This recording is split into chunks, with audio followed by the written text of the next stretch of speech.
Ika-19 na kabanata. Ikaw ano? Natatawang tanong ni Knight pero agad ding nabura nang siya ang balingan ni God.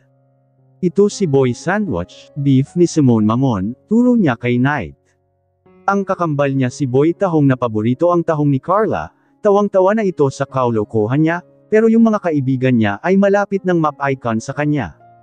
And the last is si Mr. Romantic, ang naghahanap sa nawawalang kaluluwa, turo niya kay Derek. Sabay-sabay na namumurahan ang mga ito pagkatapos sabihin yun ni God pero nagtawanan din naman. Pati ako ay natawa din sa mga weird na tawag niya sa mga kaibigan. Si Nate lang saka si Kuya Hendrik ang walang bansag sa mga kaibigan niya. Yun nga Doc, itong si Talaba, ang pinakasakitin daw kuno sa grupo. Palagi na lang na memorisyo, konting ubo lang hindi na agad makahinga. And take note kung saan nagpapa-check up. Saan? Chorus na tanong ng mga kaibigan niya. Saan pa di sa Amerika? Muli na namang nagtawanan ang mga ito. Ang kaninang tahimik na kainan ay biglang naging maingay. Oh, tugon ko. Sumulyap ako kay William na nasa kanan ko na namumula na ang mukha pati leeg nito. He doesn't look sick. Mukhang malakas pa nga sa kalabaw. Exactly Doc, yan din ang sinabi nung doktor na umeksaman sa kanya doon sa Baltimore Hospital. Langga, maktol niya pero inirapan ko lang. Langga, nang aasar na sabi ng mga kaibigan niya kaya parang batang nakabusangot si William tabi ko. Umakto pa ang mga ito na parang nasuka. Baltimore Hospital, that's where I came from. Pero paanong nangyari na hindi ko man lang ito nakita doon noon? Meron pa Doc, may isa pang epic na ginawa si Gago, pagpapatuloy ni Gaden, sinipa pa ito ni William sa ilalim ng mesa pero tatawa-tawa lang. Ito sa kanya. Ang sabi niya, pupunta daw siyang hospital dahil masakit ang tiyan. Ang sabi niya may amoeba daw siya pero, Montenegro I swear, malilintikan ka talaga sa akin, banta niya kay Gaden pero mabilis siyang pinigilan ni Wilmore na nasa tabi niya kaya wala siyang nagawa. Go on continue, sabi ko, halos dinamitsura ang mukha ni William. Pulang-pula na pati ang leeg niya. Nung tinanong kung anong nararamdaman niya, dahil nga may amoeba, kundi naman baplak si Gago, sumagot ng Makati daw ang lalamunan. Ano yun? Amoeba sa lalamunan. Tang na apaka-bobo. Dinala pa talaga sa Amerika ang amoeba sa lalamunan niya. Doon na nagtawanan ang mga kaibigan niya. Naluluha na ang mga ito sa kakatawa. Ang ingay nila saka si William ay kulang na lang magtago sa ilalim ng mesa sa sobrang hiya. Oh wait, what they are telling me right now is familiar. I remember that scenario, hindi ko lang nakita ang mukha ng pasyente, dahil nung sinabi ng kasama kong doktor pati nurse na Pinoy doon, ang kalokohan nito hindi na ako pumasok. Does it mean, si William ang lalaking tinutukoy nila noon? Si Wilmore kasi langga, sinenyasan niya akong Makati sa lalamunan. I was looking you, already dahil papasok ka na kaya hindi ko narinig ang tanong ng doktor. But then when I realized the question it's too late dahil nasabi ko na. He looked like a shy kid kaya hindi ko na napigil ang ngumiti sa kanya. Paano pala kung hindi ako lumabas noon? Ano kayang maging reaction ni William pagkakita sa akin? Huy bakit di ka kumakain? Tanong ni Wilmore sa kanya. Diet ka ba? Pagtingin ko sa plato niya kaunti lang ang kanin doon, mukhang hindi pa nabawasan. Halos kaming lahat ay tapos ng kumain. Pagtingin ko sa mga ulam tanging itlog saka hotdog na lang ang natira pati konting corned beef. Bigla tuloy akong nagilty, todo asikaso siya. Samantalang ako, wala man lang pakialam kung nakakain na ba siya. Siya pa naman ang nagluto. Hotdog gusto mo? Sabi ko sabay offer sa kanya ng hotdog pero umiling ito. Corned beef. Muli itong umiling maya-maya ay lumunok bago tumingin sa akin. Okay lang ba kung yung ano mo ang kakainin ko? He asked awkwardly, biglang nag-init ang pisngi ko, pakiramdam ko namumula ang aking mukha. Anong ano? I asked kahit nag-iinit na ang pisngi ko. Yung mga kaibigan niya ay tahimik ding naghihintay kung anong sasabihin niya. Yung talaba mo, sabay tingin sa plato ko pero mabilis ko nang tinampal ang bibig niya. Bastos. Lahat sila natahimik, gulat dahil sa biglaang pagtaas ng boses ko. Pagtingin ko sa mukha ni William, naluluha na ito pati nanginginig ang labi, pighil ang sariling maiyak. Akala ko kasi tapos ka nang kumain. Sayang naman kasi yung talaba sa pinggan mo, mahina niyang sabi sabay yuko. Nakita ko pa ang pagpitaka ng luha niya, doon pa ako natauhan. Pagtingin ko sa plato ko may mga natira pa pala akong talaba doon. It's the first time I felt so embarrassed my whole life. Nang dahil lang sa talaba at sa berdeng utak ko. Sometimes you have to get through the worst to get to the best. Pero sa puntong ito ng buhay ko parang gusto ko na lang bumalik sa Amerika sa kahihiyang aking ginawa. I've been through the worst and so far this is the worst, among the worst. Diyos ko sobrang nakakahiya ang ginawa ko. I look like a freaking maniac, in front of him and his friends. Bakit ba kasi sa dinami-dami ng dapat kong isipin yun pa talaga ang pumasok sa isipan ko? Seriously Mara, sa harap ng pagkain yung nyetang talaba mo talaga ang naisip mong kainin niya. Are you that dry? Tuyong-tuyo ka na ba talaga? Kung pwede lang na hilanging lamunin ako ng lupa hiniling ko. Nakakahiya. As in nakakahiya. Wala ni isa sa kanilang nagsalita pero bakas ko. Ang pinipigilang tawa ng mga ito. I know, by simply looking their moving shoulders, they are just suppressing their laughter. Kung hindi lang siguro ako ang nasa harapan malamang sa malamang kanina pa nagtatawanan ang mga ito. I'm 100% sure that they heard what William said. And it was my mistake for taking it differently. Bakit kasi hindi niya diniretso na yung talabang ulam pala na nasa pinggan ko ang gusto niyang kainin? Parang ang sarap kumain ng talaba, yung fresh. Saan kaya tayo makabili ng ganun? Pahaging ni God. I glared him but he act like innocent. Sobra nang ang pag-iinit ng pisngi ko. Pagtingin ko kay William nakayuko pa rin ito ngunit patuloy pa ring tahimik na lumuluha. I felt more guilty dahil kasalanan ko, naging bayulente pa ako sa kanya. Medyo napalakas pa yung pagtampol ko sa bibig niya, higit sa lahat napahiya siya sa mga kaibigan niya. But seriously, hindi man lang nahiya si William na umiyak sa harap ng mga kaibigan niya. Labas muna kami Doc, practice muna kami ng paro-paro G para sabay-sabay yung dance moves namin. Awkward na pagpalim ni Wilmore, pasimple niya pang sinilip ang mukha ni William pagkatapos sinayasan niya ako ng lagot ka. Ligpit muna tayo ng pinggan oy, ano kayo may maid? Si God na nagsimula ng sinupin ang pinagkainan nila. Mabilis ding tumulong ang mga kaibigan niya sa kanya. Ako na lang mamaya, iwan nyo na lang yan dyan, saway ko sa kanila pero tumanggi sila. Para itong mga sanay sa gawaing bahay.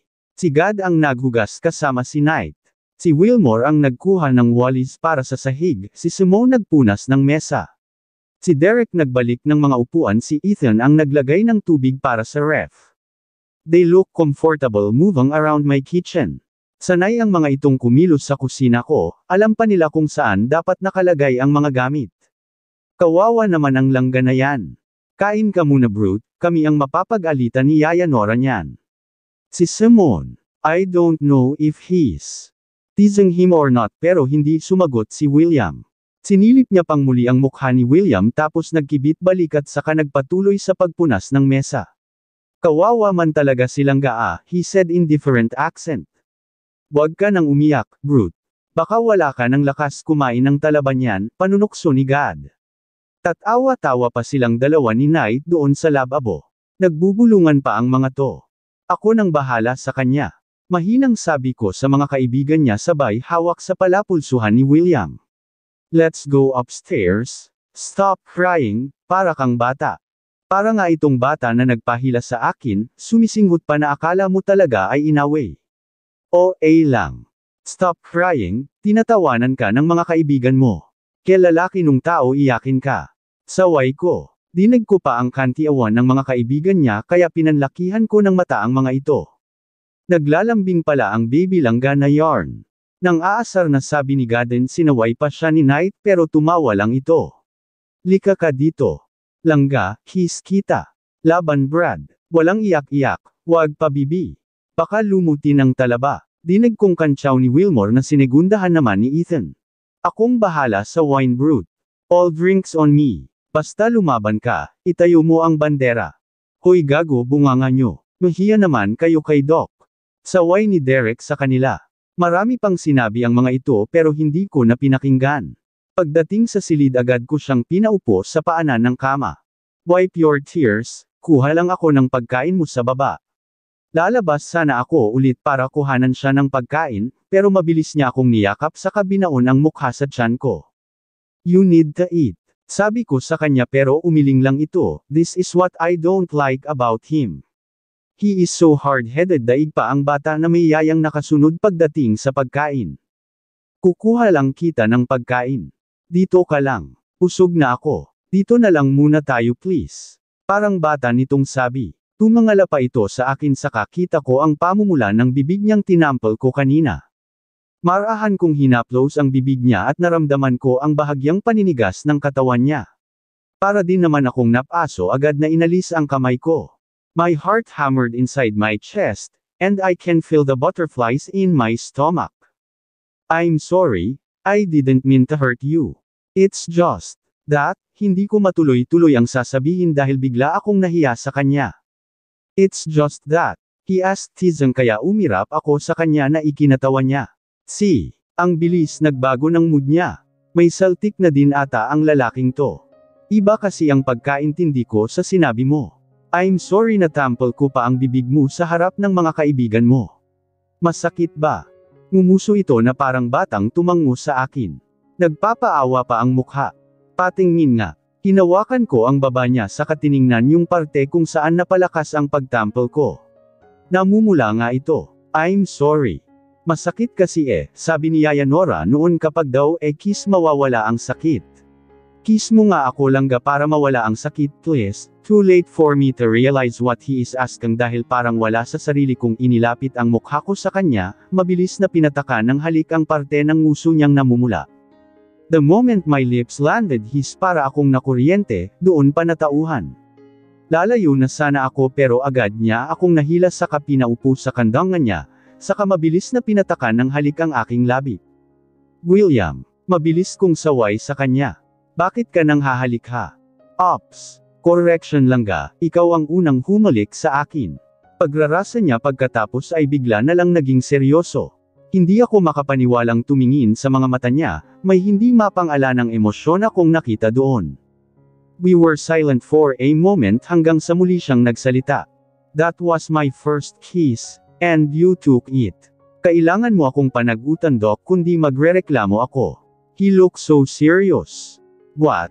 I exclaimed wide eyes. Panagutan mo ang paghalik mo sa akin.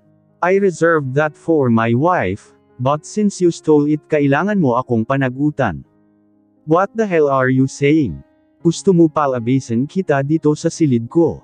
I'm serious, may kilala akong judge, pwede kitang ereklamo. If I were you, mas mabuti pang panagutan mo ako para hindi tayo magkaproblema, hindi ko mababakas na nagbibiro ito. But the hell, ano ako utu-uto? Sige magreklamo ka, magrereklamo din ako sa'yo. Matapang kong pangtapat sa kanya. Kumunat ang noo niya, ngayon ay ako naman ang nagyayabang na tumingin sa kanya. Anong kaso ko? Wala naman akong ginawang masama sa'yo nakanguso niyang sabi. Yun ang akala mo. I scoffed. Baka nakalimutan mong 17 pa lang ako nung kinain mo ang talaba ko. I'm a minor that time, pwede din kitang ereklamo. Kala mo. 2. Late for me again to realize na iba na naman pala ang lumabas sa bibig ko. What the hell? Dahil lang kaharap mo si William naging pervert ka na. Talagang binalikan mo pa ang kainan na naganap noon. Nakakahiya ka. Joke lang, baby. Para sa'yo naman talaga yun first kiss ko kaya ayos lang. Pakain na lang ng talaba mo, ulit. Mahina niyang saad pero matalas ang pandinig ko. Mabilis kong kinuyam ang kamao pero bago ko pa ito may angat mabilis niya na akong nahila pahiga sa kama. I was shocked at his sudden action. The next thing I know is that he's above me and our face is just inches apart. Halos maduling na ako sa lapit ng mukha niya. Matagal kaming nagtitigan. I can feel his breath fanning my face. Feeling ko tuloy nagsiikyatan ang lahat ng dugo ko sa aking mukha, bigla na lang itong nag-init. Napalunok ako dahil nanunuyo ang aking lalamunan, dama ko na ang init ng katawan niya. I was waiting for his lips to take mine but it landed to my forehead. Matagal na nanatili ang labi niya doon kaya napapikit ako. The warmth of his body enveloped mine. For the first time after how many years, I felt the comfort with just his simply hug. I miss you, Langga, halos pabulong niyang sabi. Hindi ako nakaimik sa kananatiling nakatitig lang sa kanya. His eyes traveled from my eyes, nose down to my lips like he was memorizing every corner of my whole face. His hand slowly reached for my cheek and he caressed it gently. Akala ko hahalikan niya ako kaya napapikit ako pero lumipas, ang ilang segundo walang dumampi sa mukha ko kaya nahihiya akong damilat. His shining eyes is looking me in amusement, kaya napanguso ako sa kaumirap. Assuming ka girl, kantsaw ng maldito kong utak. I love you, Langga. I know it took me a while to say this, but I want you to know that I love you since then. He muttered while staring me. Bahagya ko siyang tinulak dahil hindi ko kayang salubungin ang mga titig niya sa akin. I don't want to take things this fast. Baka magakamali na naman ako. Tumalikod ako sa kanya, humiga siya sa tabi ko payakap sa akin. He cuddled me, nakaunan ako sa braso niya habang mahigpit siyang nakayakap sa bewang ko. What happened to you? I felt him stiffen but there's this force urging me to ask, what happened to him? I want to know how he has been for the past years. I noticed that something is off, something is not right about him. He's not like this before, he's not the same William that I used to know, and I want to be enlightened. I'm sorry for the words I said in the past, mahinang saad niya.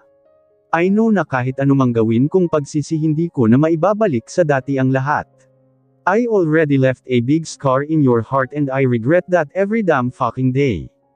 Nanigas ako hindi nakasagot, mariin kong pinaikit ang mga mata sa kapilit na pinapakalma ang sarili. I don't intend to do that to you but I was blinded by my anger, he muttered and kissed the top of my head. I'm not saying this because I want to justify what I did, cause I know I was really wrong. But I am saying this because I want to share this part of me, that only few who were special to me know, and you are one of them. I gulped harshly cause I felt the lump on my throat. I am hurting but I can feel that he is hurting too. I grew up alone. My parents died when I was 6. I stilled. Sinubukan kong humarap sa kanya pero mabilis niya akong pinigilan. Tito Alfred is my mom's only brother. He's the only relative I have when both my parents left because of an accident. It was my birthday. I was waiting for both of them to come home but they didn't. Dad said bibili lang siyang cake and mom said, may aayusin lang siya pero hindi na sila bumalik. They left me all alone. Dama ko ang sakit sa kapaghihirap ng puso niya, pero nanatili akong tahimik. This is the part of his life that he never mentioned to me before. William was crying and I am crying with him too. I can't imagine the pain he have been through. I was so young back then, I don't even know if I can survive. I kept asking myself why I had to experience this pain. I even wished na sana isinama na lang nila ako para hindi ako maiwang mag-isa, his voice broke. It's so hard for me, I don't have someone to take care of me. Kung alam ko lang na yun na pala ang huling araw na makakasama ko sila, sana hindi na lang ako nagpaiwan sa bahay, basag ang boses niyang sabi. Nangilid ang mga luha ko pagkarinig ko sa boses niya. Dama ko ang paninikip ng dibdib ko, pero mas naawa ako sa kanya. He is too young to experience such pain. Si Tito Alfred ang tumayong magulang ko, sila ni Tita Mina. Dinala nila ako dito sa isla but eventually returned me home because I kept crying and Tita Mina was annoyed and she can't take it. I wanted to go back to Manila to our house, so Tito was left with no choice kundi ang ipaalaga ako kay Yaya. May mahinang hikbi na kumawala sa akin. I can't believe that he has suffered this pain. I grew up with Yaya Nora, siya ang naging pangalawa kong magulang. Yaya Nora loves me so much. She taught me everything, she taught me how to survive. Hanggang sa unti-unti ko nang natanggap na mag-isa na lang talaga ako. Nawala akong ibang aasahan kundi ang sarili ko. Maayos na ako maayos na ang lahat. Tanggap ko na ang nangyari sa mga magulang ko until one day Tita Mina showed up. She told me the reason why my mom and dad died. You're a product of unwanted pregnancy. Your mom never really loved your dad. Napilitan lang siyang magpakasal sa daddy mo dahil nabuntis siya nito. Tita started. I was baffled. I don't know why he is telling me this when my parents died years back. We're not that close, kung hindi lang dahil kay Tito Alfred hindi ako pupunta sa kanila. Si Tito Alfred lang ang naiwan kong kamag-anak kaya, kahit ayaw ko man sa ugali ng asawa niya napipilitan akong makisama dito. I couldn't forget how she yelled me that time. I was crying when my parents died. Your mom loved my brother, si Andrew talaga ang mahal niya. Silang dalawa ang nagmamahalan, pero may some ire sa relasyon nila, she said. Kaya ba palaging pumupunta si mom dito sa isla noon dahil sa kapatid niya? I could still remember what my mom said that day, before they died. Na may babawiin lang siya and after that we will live happily. Siya ba ang tinutukoy ni mommy noon? Your mom, she said the name with disgust that she is Andrew's wife, who used to be Zach's housemaid. That name sounded familiar. I think I heard that name before when mom and dad was fighting. Inutusan ng daddy mo na sirain ang relasyon ni Andrew sa Frida, para sa kanya mapunta ang mommy mo in exchange of money. Your dad is head over heels in love with your mom that he will do anything in his power para mapunta si Frida sa kanya. And of course took advantage of the offer, inakit niya ang kapatid ko kaya siya pinakasalan ni Andrew, and that left your mom heartbroken. Frida and I treated her as our friend despite of her status, but she's a gold digger.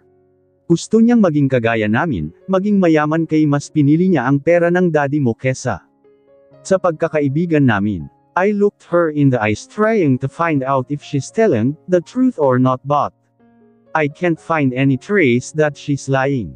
Biglang nabuo ang galit sa aking dibdib sa kung sino mang babaeng nanakit sa mami ko. Kung hindi niya sana sinira ang relasyon ni mami sa kanang kapatid ni tita, hindi sana masasaktan ang mami ko, baka hanggang ngayon buhay pa ito. And you know what's worst? Your good for nothing Tito Alfred is still madly in love with that. Natigilan ako, pati din ba si Tito Alfred ko? Hindi ko nga alam kung anong nakita niya sa muchachang yun, o maybe, she good in bed, nakita ko ang pagtalim ng mga mata niya. Alfred loves that beef too much na kahit nabuntis niya na ako, I never felt that he loved me. Puro siya sa babaeng yun. May tumulo pang luha sa mga mata niya. Hindi niya lang inagaw ang kapatid ko sa mama mo, pati ang tito mo pinaglaruan niya din. Hindi pa siya nakontento painrahan niya din ang tito mo. Lahat ng perang inipon ng tito mo para sa kanila ni Frida ay hinat-hat ng babaeng yun. Kaya walang magawa ang mami mo kundi ang maging sunod son yuran sa daddy mo, in exchange of her allowance. Your dad gave money to your mom, to make her stay in that marriage but Frida, never loved your dad. I felt bad for daddy, I may be young back then, but I can see how much he loves mommy. That he even tolerated every time mom wanted to go out even late at night. Kaya pala palaging nababangit sa akin noon na kung gusto ni mommy umalis siyang hindi ako kasama or else wala siyang makukuhang allowance mula kay dad. Now I know, mom stayed because of the money she's getting from daddy. Hindi lang yun, siya din ang dahilan kung bakit inatake si papa dahil mas pinili ni Andrew ang babaeng yun kesa sa amin. I hated that woman to the core, hinding-hindi ko siya mapapatawad sa lahat ng kasamaang ginawa niya kahit pa sa kabilang buhay. Tumigil ito sa pagsasalita saglit na pinakalma ang sarili. I was looking her the whole time. Ang dating akala kong tahimik kong buhay ay nabahira ng galit. Galit para doon sa babaeng nanakit sa mami ko. It's a long story, but to make it short, hindi sana magkakagulo ang buhay natin kung hindi lang dahil sa isang babae. Siya ang punot dulo ng lahat ng kaguluhang to. Kung hindi dahil sa kalandian niya, si Frida pati Andrew sana ang magkatuluyan. Hindi sana kami magkakagulo ng Tito Alfred mo. Dahil sa kanya hindi ako magawang mahalin ng buo ng tito mo. She cried hard for the first time. Ngayon ko lang siya nakitang ganito kaina and I feel sorry for her. Tita Mina is a strong woman, lahat ng mga tauhan nila sa isla ay takot pati ilag sa kanya. Your mom is my best friend. Until now I'm still mourning for her loss. Hindi ko matanggap na sa isang iglap lang mawala siya sa atin. That night I told your dad to leave Frida alone but your dad won't. Kung sana hindi siya nagpumilit na iuwi si Frida hindi sila ma-accident. Why my mom is here that day, tita? I managed to speak and ask that question. I kept inside my heart for so long.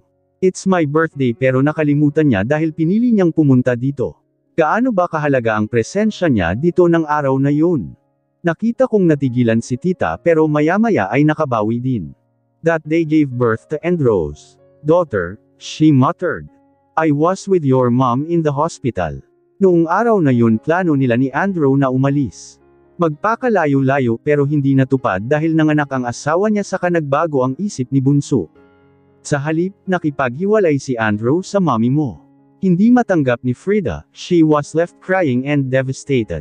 She drank the whole day and in the evening, I didn't notice that she called your dad, blaming him for everything. Pinuntahan siya ng daddy mo para pauwiin, I stopped them but ayaw nila, dahil kailangan nilang humabol sa birthday mo. They did. Hindi ko na napigilan ang pagtulo ng luha ko. All these years I thought kinalimutan nila ang birthday ko. Yeah, kaya din sumama si Frida dahil sa birthday mo. The next thing we knew is that we received the call, informing us that they got into accident which ended their life. After that talk, naging maganda ang pakikitungo ni Tita Mina sa akin. Palagi niya akong kinakamusta, she always find time to visit me in the city. Ang sabi niya naging maayos na din daw ang relasyon nila ni Tito. She guided me in everything. She acted like a mother to me, she even helped me what course I should take. Hindi na din siya naging mahigpit kay Tito Alfred. Tito can visit me anytime and Tita Mina won't mind it.